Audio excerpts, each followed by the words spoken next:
Good morning, everyone.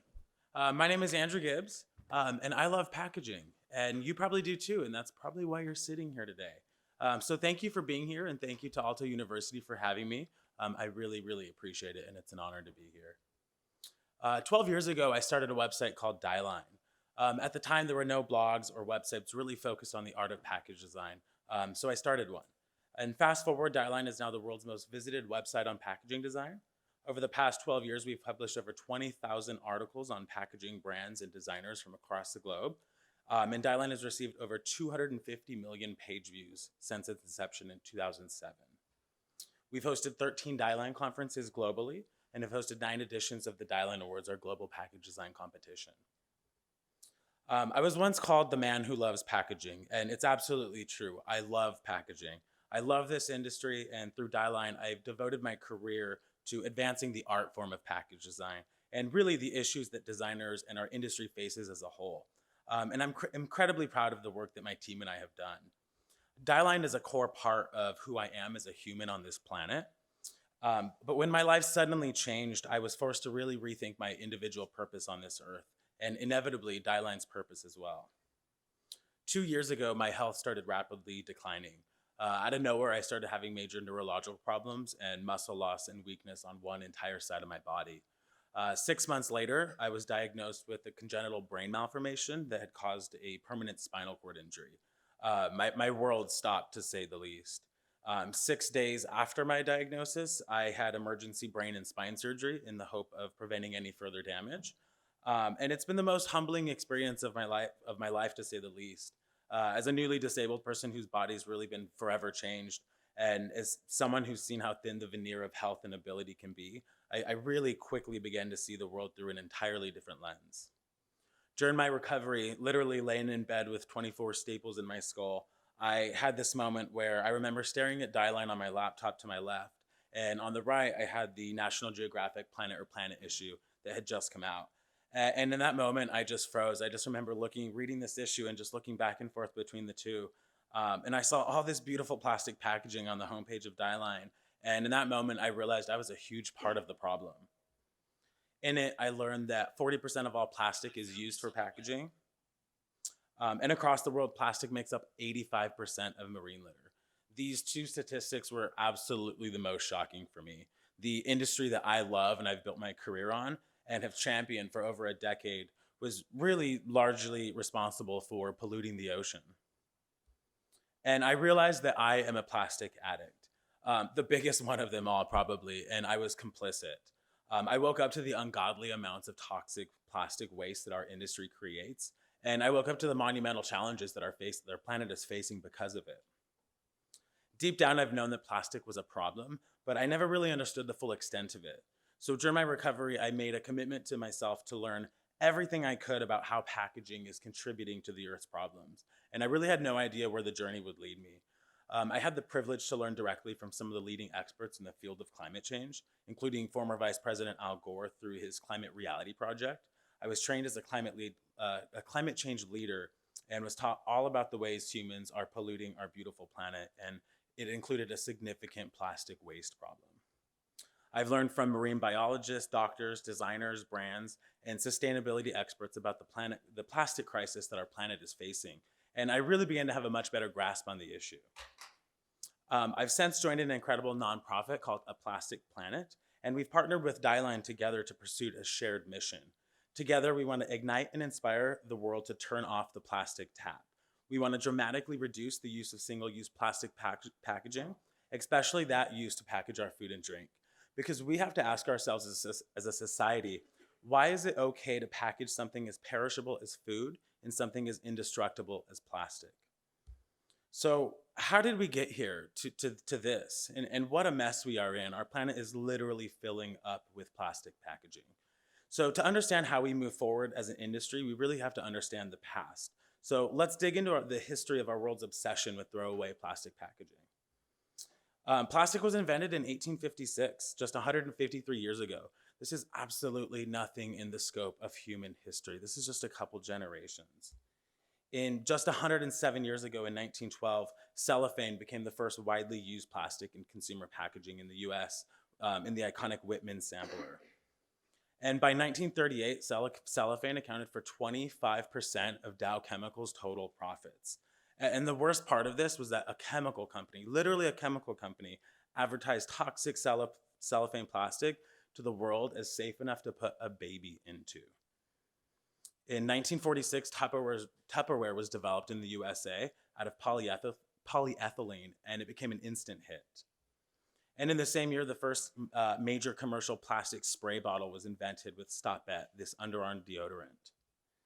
And the first McDonald's was started in 1948 and used single-use packaging as a core part of its business model. It had many advantages. There was no dishwashing or dishwashers, no storage, no need for table staff or waiters, nothing broken, no theft by customers. And throughout history, McDonald's has played a very important role in shaping packaging as we know it today. In 1954, the Swanson TV dinner hit the market. The packaging was originally made out of aluminum to be designed and warmed in an oven. American TV dinners really helped fuel an era of disposable throwaway packaging because in the first year that they came out, Swanson sold 25 million TV dinners. It was an instant hit. Convenient disposable packaging was now an incredible business opportunity. Throwaway living was the title of this article from Life magazine in 1955. The idea of throwaway living was seen as glamorous. This was a new age era that focused on convenience. Really, this was the future. This was the era that my parents were born into. The previous generation was really conditioned from birth to believe that everything we buy has a lifespan. Then this really was an entirely new concept, products that were designed to literally be thrown away. This has really since been passed down from generation to generation and has become completely normalized. In 1963, plastic had a breakthrough moment for packaging. The humble squared off plastic milk jug as we know it today. And what really led to this change, it was actually largely McDonald's again. As the nation's largest consumer of packaging, McDonald's forced systemic change from steel cans and glass bottles to plastic bottles and plastic-coated paper cartons, all because founder Ray Kroc couldn't stand the wasted space between the round cans. So he commissioned the plastics industry to develop this squared-off bottle. In 1964, new packaging for the pill was designed and developed to help women time their dosage. And it became the first medicine in pill form to be widely distributed in single-use plastic. This intuitively designed packaging allowed for the very first time for women to easily take their contraceptive medication for an extended period of time. What it did was fuel a new market for pharmaceutical companies to develop proprietary single-use plastic packaging, which was unheard of before. In 1970 was the dawn of the environmental movement as we know it. The recycling symbol was originally created as a part of a contest for the very first Earth Day. And in 1975, Coca-Cola introduced the world's first plastic soda bottle. Coca-Cola's president at the time said that one of its major advantages compared to glass was its environmental advantages. And he also proudly proclaimed that it is, quote, highly resistant to biodegradation and exposure to water and sunlight. I mean, that just sounds like a really good idea, right? But the truth was that from switching from reusable glass, the profit potential for Coca-Cola was staggering. One single reusable bottle removed from the system would result in 20 to 40 single-use containers consumed and permanently trashed. The cost of the packaging was essentially 100% passed on to the consumer and to the environment. And by the late 80s, almost all glass refillable soda milk bottles were out of commission. And in the 70s, after microwaves were considered a miraculous invention, and by the 80s, they became way more affordable after Japanese manufacturers entered the market. And in 1986, the Campbell Soup Company proudly declared the Swanson aluminum tray is history when they replaced it with plastic so that consumers could easily microwave them. And in 1987, environmental activists targeted styrofoam. The plastic's gases were proven to be an ozone destroyer. And enter McDonald's again, as they were the largest consumer of styrofoam. An environmentalist launched the McToxics campaign. It was a grassroots effort that really was the first of its kind. McDonald's describes styrofoam as, quote, basically air, and that foam packaging is good for landfill because it aerates the soil. And I'm not making this up, it's insane. Customers really began to start mailing their trash back to the company, and styrofoam bans started popping up around the country. So under pressure, McDonald's agreed to recycle it all. So all foam packages were then collected by restaurants and sent to corporate for recycling. But environmentalists quickly uncovered that they were lying and actually just throwing it all away. They weren't recycling it whatsoever. As plastic usage exploded, the public demanded government-mandated recycling. And so in 1988, the SPI, which was a trade association that represented nearly all plastic manufacturers, decided to intervene. They feared government bans and regulations that had started to pop up. So they embarked on a campaign to greenwash the world. And they did it by stealing Earth Day's recycling symbol. They altered it by entering a number into the middle of it, defining various grades of plastic from 1 to 7. They then lobbied this system to state and local governments as a coding system, which would somehow magically guarantee recycling because they had numbers on them. And their lies worked, unfortunately. This system was informally adopted, and then they embarked on a multi-million-dollar campaign to promote disposable plastics to consumers as environmentally neutral, again, because there's magic numbers. The negative PR from the McToxics campaign forced them to stop using it in 1990. The new packaging was released, and it really stopped this McToxics crisis cold in its feet. Small but significant changes were made, which I call essentially the equivalent of ditching the straw. Ketchup packets got larger so consumers would use less. Carry-out bags were then made of recycled unbleached paper, and napkins were shrunk by a fifth but folded to appear the same size. So as history repeated itself, where McDonald's goes, the industry goes. Fast food restaurants across the country quickly ditched styrofoam.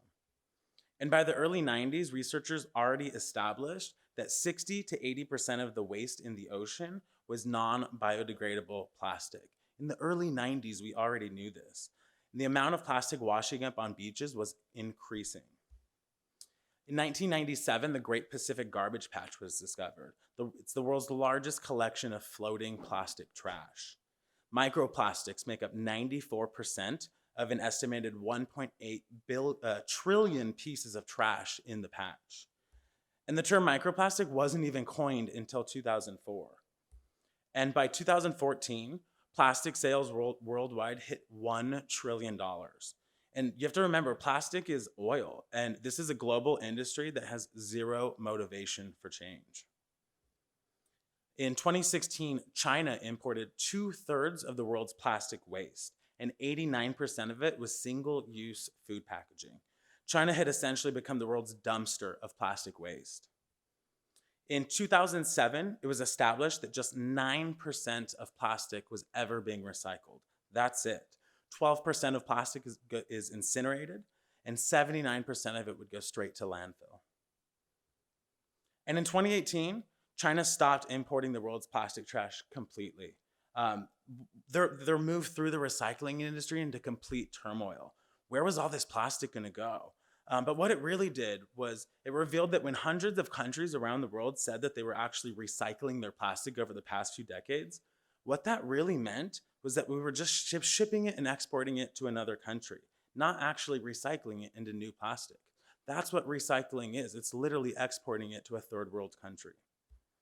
Because of this, the 2018 forecast for plastic recycling in the USA went down from 9% to 4.4%, all because we can no longer ship it to China. And in the last 70 years, we've created 8.3 billion tons of virgin plastic since it was first mass produced. And most of it all still exists on this planet in some form, from the surface of our land all the way to the deepest depths of the ocean, when plastic trash was found in the Mariana Trench just earlier this year. Over 600 species, ranging from microorganisms to whales, are all affected by marine plastic waste, mainly through ingestion, through eating it. And then plastic enters the human food chain when we eat the seafood from the ocean. The latest EU Commission on Plastics report said, tackling the plastics problem is a must, and it can bring new opportunities for innovation, competitiveness, and job creation. Meaning, just like disposable packaging was a huge business opportunity in the past, today, plastic-free packaging is now a huge business opportunity. So what about the plastic in our soil, where we grow our food? This story is really just being unearthed. With up to 23 times as much plastic in our soil as there is in our oceans. The impact of this on human health and the health of future generations is just starting to be realized. And now scientists find that degrading plastics themselves are emitting greenhouse gases. So essentially, when virgin plastic or any kind of plastic hits UV rays, sunlight, it starts emitting toxic greenhouse gases directly, and there's no way to stop it. The results show that plastic on land can be just as toxic as in the ocean, simply in different ways. Plastic on land decays at a much faster rate and directly emits those greenhouse gases. And plastic is everywhere. You're breathing it now. It's in the air. Every year, your home accumulates 6 kilograms of plastic dust, plastic nanofibers that you inhale directly into your lungs. Microplastics have now been found in human stool samples from countries all around the world. Every single stool sample tested positive for up to 9 different plastic types. We are literally eating the plastic packaging that we design and create. And for the first time ever, doctors and health scientists are actually now working together to prove the impact of plastic on human health. And the results of their initial research effort revealed that plastic is a human health crisis hiding in plain sight. It declared that at every stage of its life cycle, plastic poses distinct risks to human health, arising from both exposure to plastic particles themselves and the associated chemicals. People worldwide are exposed at multiple stages of this life cycle. From extraction and transportation, to refining and production, consumer use, and to waste management, every single stage releases toxic and carcinogenic substances into the air and water that humans then inhale, ingest, or get exposed to, even just from skin contact. Just touching plastic is enough to be exposed to the toxins in it. Now think of how much plastic you touch on a day-to-day basis. It's insane. These toxic substances include known health impacts like cancer, neurotoxicity, impairment of the nervous system, reproductive and developmental toxicity, impairment of the immune system, leukemia, and genetic impacts like low birth weight. And just last week at the world's first plastic health summit in Amsterdam, scientists revealed that microplastics cause accelerated human cell death. The study found that when human immune cells come into contact with microplastics, they die nearly 3 times faster than those that don't. So we are really beginning to learn that plastic threatens health on a global scale. And bottom line, plastic is toxic to human health. And let's let that sink in for a moment. And really take a moment to ask yourselves, as designers and creators of brands and packaging, how can we in good conscience continue using a material that we now know is toxic to human health and toxic to our planet? Essentially, plastic is a design failure. It sheds toxic nanofibers, it leaches off toxic gases, and it doesn't actually protect the content of what's being packaged without infusing something toxic into it. As designers, we must let it go. The door is opening to the end of plastic. It's essentially the new tobacco in the eyes of the public, and people no longer want to carry the responsibility for it. And by 2025, plastic production is set to double, which will lock in plastics for decades, unless we as designers stand up and actually do something about it. And really, this is a design challenge in its purest form. Plastic is a miracle material that was born from man's creativity, but our misuse of plastic has now created an environmental disaster that our children will inherit if we don't turn off the plastic tap fast. Bad design got us into this mess, but good design will get us out of it. So our goal is to accelerate the pace of change, and here's how we do it. We want to give consumers choice on shelf. So last year, we introduced the world's first plastic-free consumer trust mark, awarded to brands producing plastic-free packaging for their consumers. And at the same time, we also introduced the world's first plastic-free grocery store aisle. We have a simple goal to ignite and inspire the world to turn off the plastic tap.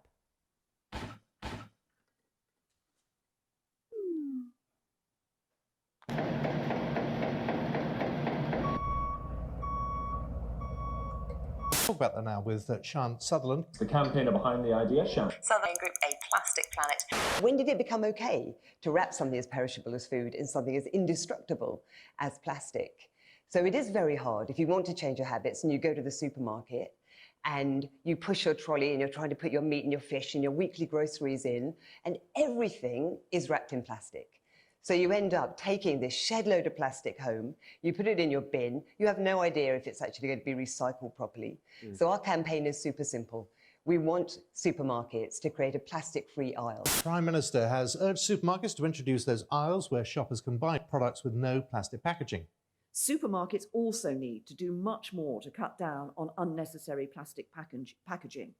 So we will work with them.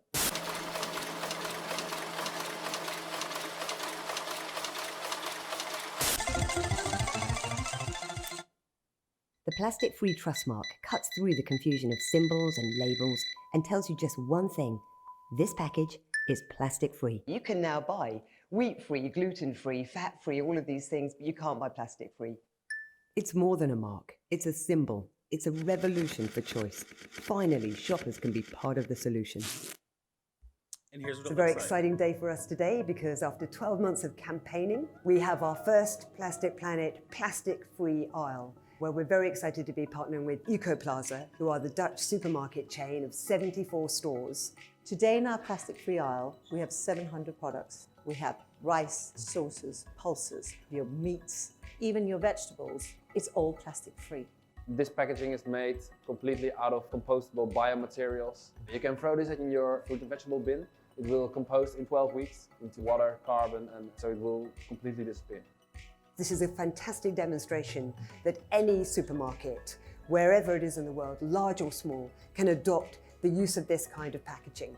Our ask is to the UK supermarkets, come and adopt some of these new packaging technologies, giving us, the shopper, the right, the choice to buy plastic-free. Let's fix this plastic pollution problem together.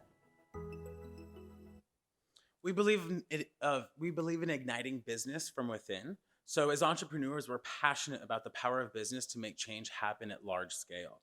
So working within business to ignite change versus attacking it is a vital part of what we do. Unilever is one of the few multinationals who are actually open about the amount of plastic they produce. We worked with them on a hackathon to redesign 46 billion plastic sachets every year, which are unrecyclable. And the fact that a huge multinational like Unilever is taking the issue of plastic pollution seriously sends a strong message to the industry worldwide that businesses that do not seek to change and reduce the amount of plastic usage will not survive. Just earlier this week, Unilever announced a 50% reduction in virgin plastic by 2025, which is huge. We're also pushing for legislation. We're currently working in the UK Parliament to create a new law that will outright ban the export of plastic waste to developing countries. Once the UK does this, others will follow. And we want to open source the knowledge of plastic-free materials. We believe that the lack of centralized information on plastic-free substrates is one of the biggest challenges facing designers and brands today. Later this month, we're going to be launching our open source plastic-free material resource library. It has about 300 suppliers and manufacturers of plastic-free packaging, and the information is 100% free and open source for designers. That way designers and businesses can know actually where to find the materials. So it's highly searchable, so if you go in there and you're working on something very specific, you can sort and find by region where the suppliers are to get the materials that you need. And we want to elevate sustainability to luxury. We're also working with Unilever on their first circular product called Minim. 1 billion people buy Unilever deodorants a year. Imagine if there was nothing to throw away. And don't you wish your deodorant looked this good? So using the power of design to elevate everyday products will ignite change. And it's an exciting time for package designers and brands because the very concept of packaging itself is changing. And the most creative brands will create new experiences and will redesign consumer behavior itself. It's really a once-in-a-lifetime opportunity for designers to completely rethink products themselves and how we consume them.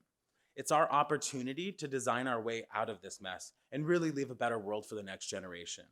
So now let's take a look at 4 different types of packaging that are driving us towards a plastic-free future. But first, what exactly is plastic? So there's three types of plastic. The first is conventional plastic, and that's what we see everywhere. The vast majority is derived from unsustainable fossil fuel sources. And this also includes recycled plastic and even 100% post-consumer recycled plastic. And plant-derived conventional plastic is sometimes called bioplastic, which is why we call it so-called bioplastic. It's an extremely misleading term. Bioplastics like PLA can be made from plants like sugarcane or corn to produce a product with the same exact chemical structure as conventional plastic and the same indestructible qualities. They're chemically the same as conventional plastic. So for clarity, we define bioplastic exactly the same as conventional plastic. And then there's oxo-biodegradable plastics, which actually mean chemical additives are added to conventional plastic to help it break down faster, which sounds good, but now we know that they simply degrade down into tiny fragments even faster. So for absolute clarity, we call all three of these kinds of plastic conventional plastic, as they all take hundreds of years to break down, if ever. And we believe that conventional plastic should almost never be used in consumer product packaging. So biomaterials. Biomaterials are the future. Exciting new and old materials include wood pulp, plant cellulose, food waste, grass, algae, and even mushrooms. This new generation of biomaterials that we classify as plastic-free are designed to be home compostable within 3 to 6 months, and many decompose faster in industrial composting facilities. So there are some bioplastics included in this, but the difference is that they can be sourced from plants and be composted at the end of their lives into biomass to regenerate depleted farming soils, which is why we call them biomaterials, to differentiate them from traditional bioplastics.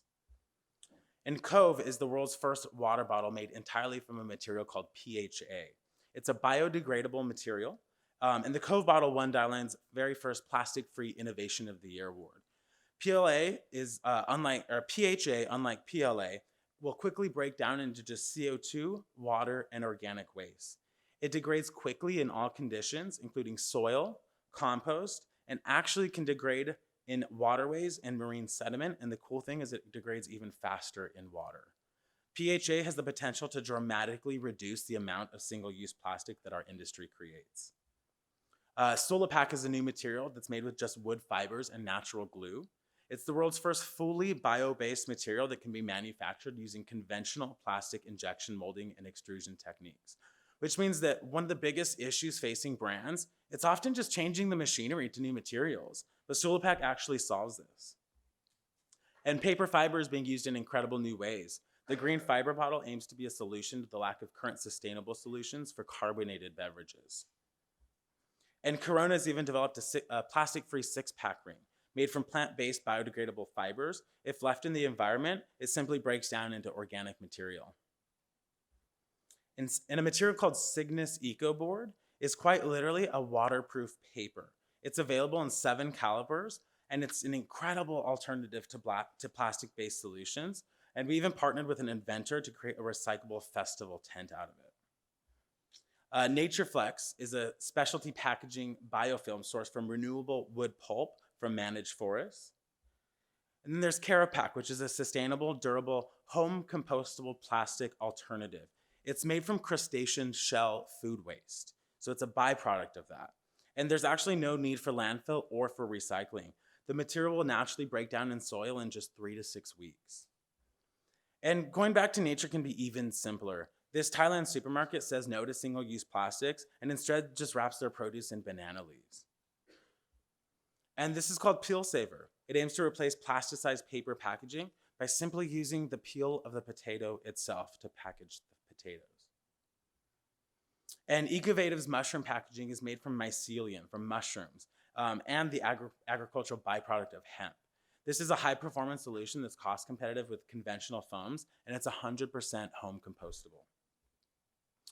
Bosch and Billerud Korsnäs just developed a new packaging concept called Pearl. It's a collaboration to show how shaped paper pods can actually replace single-use plastic packaging for products such as beauty and personal care and on-the-go food and confectionery. And earlier this year, McDonald's again, they ran a 10-day sustainable packaging experiment in Berlin. The store rebranded itself as the Better McDonald's Store and operated completely plastic-free, serving burgers and packaging made from grass, McFlurries with wooden spoons, and condiments in edible waffle cups. And I hope that history repeats itself again, because in packaging, where McDonald's goes, the rest of the industry goes. And then there's traditional packaging. Traditional materials are often the most easiest plastic-free solution, and many are just being used in new inventive ways by designers.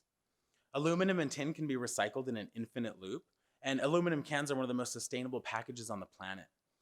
Trades for Good is the world's first hand soap packaged in a standard soda can. The designers creatively used a package that has stood the test of time, is extremely sustainable, and it's just used in a new way as an alternative to plastic packaging.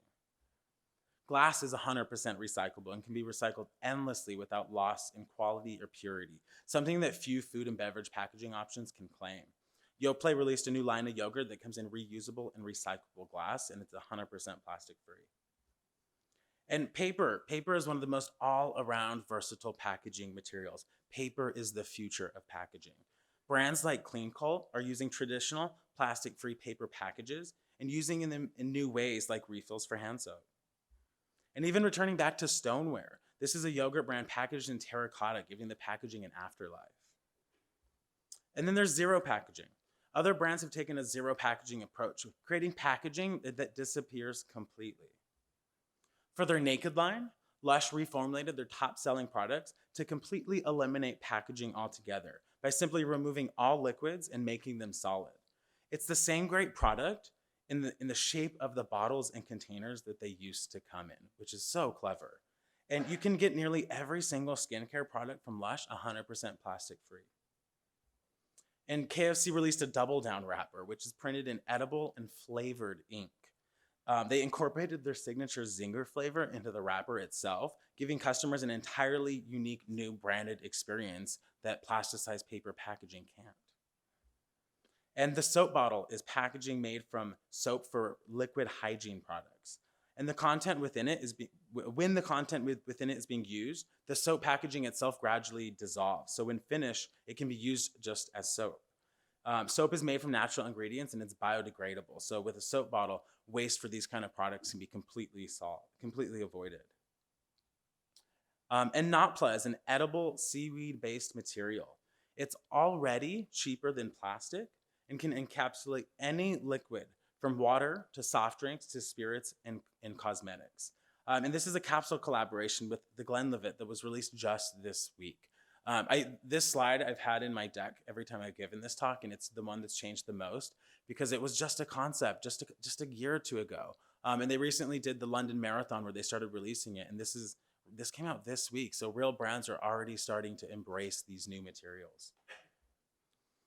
No paper straws here. Lollyware is a brand of edible and flavored cups and straws made from seaweed. Straws you can just eat. And Seattle's Best Coffee and KFC introduced the Scoffy Cup. It's an edible scone meets coffee cup. Instead of tossing a cup that will never biodegrade, why not just eat it? And lastly, this European food brand recently revealed the world's first edible takeaway packaging called the plant-based bucket. And it's time to bring back the milkman. This is the idea of permanent packaging. Packaging design that's designed to be endlessly reused. And this is really the idea of a circular system, the complete opposite of today's throwaway culture. And I think this is one of the most exciting opportunities today for designers and brands.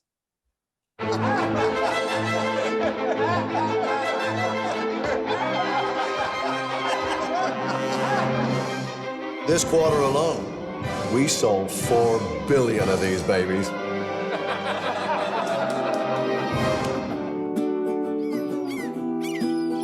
I'd like to live in harmony with every living thing, to spread the love and cherish all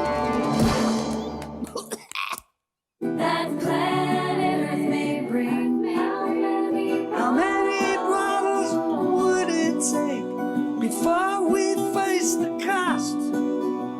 We can't keep using all this plastic, or soon we'll all be lost. Now it is time for a change. It's in our hands. Now it is time for a change. Come on, people, less singing, more doing. Now it is time for a change. Let's do this. It's time, time, time, time. No. Have we gone mad? Why are we killing the only planet we have? We use plastic bottles to drink water. One reusable SodaStream bottle can save up to 2,000 bottles a year. And if you want bubbles, SodaStream. Help save the world from plastic bottles. So that's Pepsi, PepsiCo. Last year, PepsiCo announced the acquisition of SodaStream. It made a bold statement about the future of plastic reduction. SodaStream said at the time that it believes all soft drink brands will sooner or later have to look at alternatives to plastic. Cup Club is the world's first closed-loop packaging system for coffee cups. It's a returnable service for drinks that uses RFID technology to make drinking coffee on the go more sustainable. Customers can now experience convenient takeaway without the throwaway, empowering an on-the-go life cycle without the landfill. And circular systems don't have to be so complicated and tech-driven either. This shop sells and delivers locally sourced and organic products in reusable bags, mesh bags, glass jars, and totes, all of which get returned on future deliveries. And just recently, nearly every major CPG company partnered together on a potential solution to limit future waste. This is called Loop by TerraCycle. And in my opinion, this is one of the biggest packaging revolutions that will shape the way that we consume products in the future. Loop offers customers an alternative to recycling, an entirely new way to shop. Currently offering about 300 items, all the way from Tide to Haagen-Dazs, the brands that consumers use the most. After using the products, customers put the empty containers in a Loop tote on their doorstep. They get picked up, cleaned, refilled, and shipped out to customers again and again, hopefully in an endless loop. And at this point, it's just an experiment. It's being rolled out to several thousand customers in New York and Paris, and hopefully Los Angeles soon, where I live, which is very exciting. So while I wrap this up, I'd like to leave you with a few final thoughts. This is not the future. This is today. These projects all prove that a future world free of plastic packaging is now possible. Innovation, creativity, and designers like you can and will make this world possible. Customers are ready, I'm ready, and I bet you are too. And we cannot recycle our way out of this. I'm here to tell you that recycling plastic means nothing. It's a scapegoat. And anytime you hear a brand saying that they're sustainable because they're recyclable, it's a lie. While every company should already be creating recyclable packaging, the truth is it rarely ever gets recycled in the first place, 4.4% of it. So in fact, humans are the only species on the planet that create permanent waste. And we also created this elaborate facade of a system called recycling just to make us all feel okay with it. And these are our three weasel phrases. Recyclable plastic, it's a total cop-out.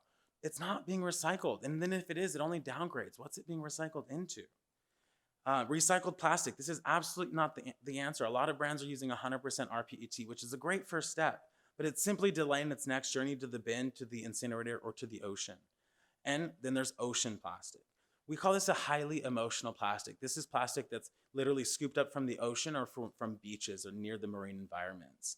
So really the question you have to ask with ocean plastic is, why are we honoring a material that shouldn't even exist in the first place? And then what? Where does it go? We pull it from the ocean and create more plastic bottles and then they go back into the ocean? It's insane. None of these are meaningful solutions, and we must stop perpetuating the myth of recycling. In April at Davos, Unilever's CEO half-jokingly said, "I sometimes wonder if we're in the branded litter business, branded trash." This is Unilever. And he's 100% correct. We are in the business of plastic pollution. It's a bad investment for the planet that we all share. It's a bad investment for consumers. And it's a bad investment for the brands of tomorrow. And it's really time to get ourselves out of it. So the question is not, what is the next more sustainable material that we can swap to? That kind of thinking actually means that we don't change our habits at all. We are on the brink of something seismic, and we must not settle for anything less. Because the real question we should be asking is this: how are we going to live?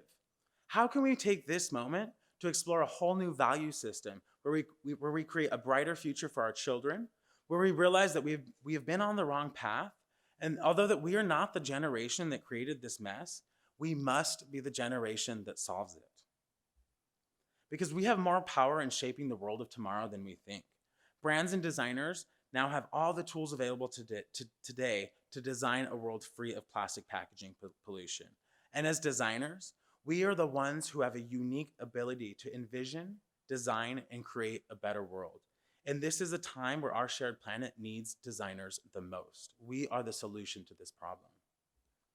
So lastly, I like to end this talk with this magnificent photo, and I know you've all seen it.